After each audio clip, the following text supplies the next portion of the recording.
Александар, екипата на Јасака Македонија се наоѓа во градскиот парк, поточно кај школка, каде впрочем се наоѓаат и продавачите на уличното списание. Ова е една од нивните локации каде што се движат. Многу повеќе детали за она што ќе разговараме, за работните предизвици, предностите и маните на работата на уличните продавачи, ќе ни открие Ема Тодоровска, координаторка на работна интеграција на уличните продавачи на уличното списание Лице в лице, но и Кристијан Марковски, кој што е продавач на уличното списание. Ќе започнеме со Ема. Добро утро и добре ни дојде. Добро утро и во име на тимот на Лице в лице, благодарам за поканата во вашата емисија. Така, Ема, најпрво кажи ни колку продавачи на уличното списание имате на располагање? Така, на вкупната бројка на продавачи кои што работно се интегрирани преку процесот на продажба на списанието на територијата на цела Македонија е 35. Меѓутоа, половина од овие продавачи се активни, секојдневно се на терен и го дистрибуираат списанието. И секако во периодов поврзан со COVID-19 ситуацијата има и група на продавачи кои што работно ги интегрираме од дома преку разни работилници и креативни работилници пред се, кои што ја одржуваат психофизичката состојба да е добра. Така, во самата најава споменавме дека се наоѓаме на една од локациите каде што најчесто се движат продавачите, поточно кај школка. На кои други локации може да се сретнат продавачите? Така, во Скопје тука има неколку локации кои што им се омилени на продавачите, но работиме и на отварање и на други населби во кои што ќе бидат достапни содржините на Лице в лице, секако и продавачите. Градскиот парк, ГТЦ, плоштад Македонија, улица Македонија, потоа Дебармало, исто така една од локациите каде што можеби најчесто може да се сретнат продавачите. Меѓутоа, благодарение на партнерските организации со кои што заеднички ја сочинуваме мрежата на Лице в лице, Лице в лице е достапно и во други градови освен во Скопје, во Тетово, Куманово, Битола, Неготино, Кавадарци и Струга. Со тоа што продавачот од Струга и неговата желба да биде активен на терен, списанието го носат и на Охридското тло, значи многу често таму може да се пресретне продавачот. На минусни температури веќе сме месец ноември, но и во ек на светска пандемија на коронавирус, во рапиден раст на бројките на заразени. Како се заштитени уличните продавачи? Така, пред се, кога започнаме карантински период и кога размислувавме како ќе се вратат продавачите на терен, многу будно ги следавме искуствата на останатите земји членки на меѓународната мрежа за уличен печат ИНСП.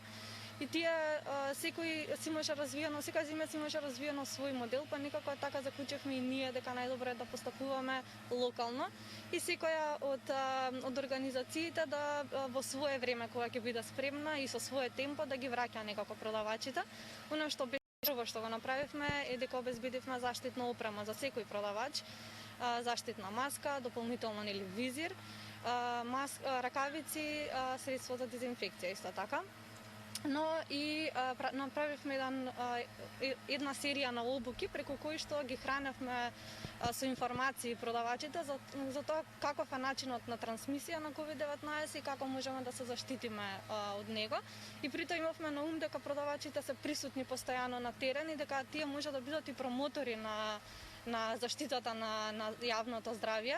И затоа беше многу важно да го почитуваме она златно правило дека без исклучок ќе се носи маска, ќе се дезинфицираат рацете секогаш при направена продажба, дека списанието ќе се продава оддалечина и дека доколку некој од минувачите даде знак дека сака да биде купено списанието, во тој случај продавачот се доближува, но сепак на одредена дистанца. Визуелно им прикажувавме дека треба да замислат помеѓу секој продавач и купувач треба да има простор како една маса или две столчиња помеѓу нив. И на тој начин е протоколот кој што ние го спроведуваме на терен како би се одвивала продажбата на безбеден начин. Да, кога веќе ги спомена минувачите, како реагираат тие? Се плашат ли да застанат вака лице в лице со продавачите?